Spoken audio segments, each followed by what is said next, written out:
I was living in a shared apartment with my boyfriend, Adam, and another couple, Sarah and Luke, who were our friends. We'd just signed a rental agreement to stay there for another 6 months when we broke up. It was my decision to end it. I just couldn't see us staying together long term. He took it quite badly.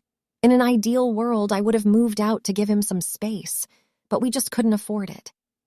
Fortunately, there was a little storage room in the apartment, and I moved into that, giving him the master bedroom that we had shared before. There wasn't enough space in it for all my clothes.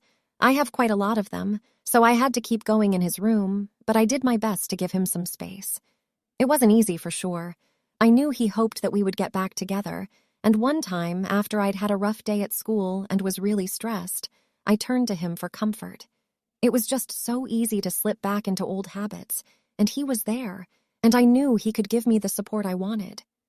But I shouldn't have done that. It gave him false hopes, and things were tense for a while after that. We had agreed that we wouldn't date anyone else while we were living in the same apartment, and I kept my word, but it didn't quite go according to plan. You see, there was a guy at school who I got to know, and there was an instant attraction between us. I was honest with him. I told him I was living with my ex and that it wouldn't be possible to take things further for a while, and he was fine with that.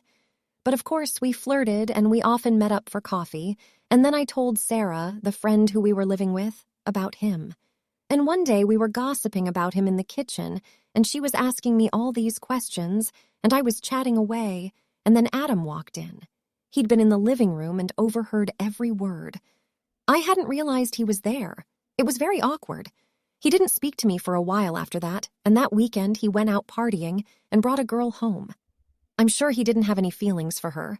It was just him showing he didn't care or pretending to show it. After that, I kept out of his way as much as possible. When we were together, I was distant and polite, and he avoided me too. It wasn't easy, for sure, trying to cook and do the laundry when the other one wasn't in the room. It was hard on our friends, too. Gone were the days when we'd hang out in the living room watching TV with takeout and a bottle of wine, playing board games together or watching a movie. The apartment was very tense. I stayed until the 6 months was up and then moved out. Really, I should have moved out sooner, as it really hurt my friendship with Sarah, or with all of them, really. She hasn't reached out to me since then. And I'm sure Adam was glad to see me go. I guess it was natural that we couldn't just end things immediately after being close. But while we were living together, neither of us could move on.